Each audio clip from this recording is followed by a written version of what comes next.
आज हम बात करेंगे अपने गोले के बारे में। जी हाँ, सही सुना आपने, उस गोले के बारे में जिस पर हम रहते हैं, यानी अपनी पृथ्वी के बारे में, या अंग्रेजी में बोले तो अपने अर्थ के बारे में। पूरे यूनिवर्स यानी ब्रह्मांड में हमारी पृथ्वी एक ऐसा ग्रह है जहाँ पर जीवन संभव है, जिसे हम धरती माँ भी कहते हैं। और कहें भी क्यों ना, ये पृथ्वी ही है जो हमारा ख्याल हमारी माँ की तरह ही रखती है। हमें जिंदा रहने के लिए पानी, हवा और भोजन सब कुछ देती है, और वो भी बिना किसी भेदभाव के। तो आइए हमारे इस अद्भुत से दिखने वाले नीले से ग्रह के बारे में कुछ रोचक तथ्यों के बारे में जानें। बात करते हैं हमारी पृथ्वी का निर्माण कैसे हुआ। वैज्ञानिकों के अनुसार हमारी पृथ्वी का जन्म लगभग 4.54 अरब साल पहले हुआ था, लेकिन इस पर जीवन की शुरुआत पृथ्वी के बनने के 1 अरब साल बाद हुई थी। और यही वो समय था जब धीरे धीरे सौर मंडल का भी निर्माण होने लगा था। और ऐसा माना जाता है कि पृथ्वी ही सूर्य से अलग होकर एक ग्रह बनी। ऐसा माना जाता है कि शुरू में पृथ्वी पर केवल लावा ही था, यानी धरती बहुत गर्म थी। और हो भी क्यों ना, क्योंकि ये सूर्य से अलग होकर एक ग्रह जो बनी थी, इस पर जीवन की कोई संभावना भी नहीं थी। फिर इसको धीरे धीरे काफी समय लगा ठंडा होने पे, और जब ठंडा होना शुरू हुई तो इस पर ठोस सतह का निर्माण होना शुरू हुआ। वायुमंडल बना और जीवन की परिस्थितियां भी बनने लगी। धरती पर वायुमंडल गुरुत्वाकर्षण की वजह से ही है। पृथ्वी की शक्तिशाली चुंबकीय कोर विकसित हुई। समय के साथ धरती के वायुमंडल में ओजोन परत का निर्माण होना शुरू हो गया, जो सूर्य की हानिकारक किरणों से धरती को बचाती है। पृथ्वी पर जलवायु परिवर्तन शुरू हुआ, जिससे ऋतुओं का बनना शुरू हुआ।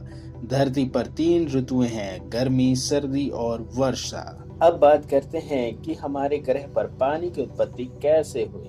आज हमें पता है कि हमारी धरती पर 70% पानी है, लेकिन ये पानी आया तो आया कैसे? तो इसका जवाब हमारे सौर मंडल के तारे यानी सूरज के पास है। हाल ही में वैज्ञानिकों ने पता लगाया कि कैसे सूर्य की हवा धरती पर पानी पैदा करने के लिए जिम्मेदार है। जब वैज्ञानिकों ने हाल ही में कुछ उल्कापिंड और एस्टेरॉइड्स पर स्टडी किया, जिससे पता चला कि धरती पर पानी कैसे आया। इस स्टडी पे पता चला कि ये उल्कापिंड हैरत अंगेज तौर से पानी से भरे हुए थे, और ये बात जब हमारी पृथ्वी बन रही थी तब की है, यानी 460 करोड़ साल पहले की।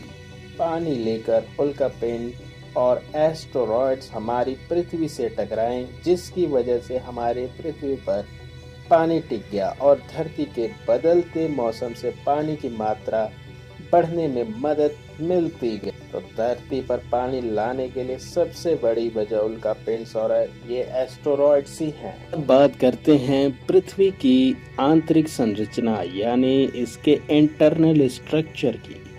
धरती की जो आंतरिक संरचना है वो मुख्य रूप से 3 परतों से बनी हुई है। पहली जो परत है वो पृथ्वी का केंद्र कहलाती है, और इसमें निकेल और लोहा पाया जाता है। इसे धरती का कोर भी कहते हैं। और पृथ्वी के केंद्र का जो रेडियस है 1221 किलोमीटर की है, और इसके कोर का जो टेम्परेचर है यानी तापमान 6000 डिग्री सेल्सियस है, और ये धरती की इनर कोर कहलाती है, और यह द्रव अवस्था में है। पृथ्वी की जो बाहरी सतह है वो 30 किलोमीटर मोटी है। केंद्र और बाहरी परत के बीच एक मेटल की परत होती है। पृथ्वी की बाह्य सतह पर पहाड़, समुद्र, ज्वालामुखी और बड़े गड्ढे, वन, रेगिस्तान इत्यादि हैं। बाहरी परत के नीचे जो प्लेट होती हैं वो हमेशा खिसकती रहती हैं, जिससे भूकंप और सुनामी आ जाती है। धरती पर पहाड़ों का निर्माण भी ऐसे ही हुआ है। आज जहां समुद्र है वहां पहले महासागर हुआ करता था, और जहां महासागर है वहां ऊंचे पर्वत हुआ करते थे। ये निर्माण प्रक्रिया हमेशा निरंतर ऐसे ही चलती रहती है। तो ये थी छोटी सी जानकारी हमारे प्यारे से गोले पृथ्वी के बारे में। तो अगर आपको अच्छा लगा तो लाइक, शेयर एंड सब्सक्राइब ज़रूर करिएगा और अपने पृथ्वी का, अपने इस ग्रह का ख्याल रखिएगा। वो कैसे? पेड़ लगा के, पानी बचा के और खुश रह के।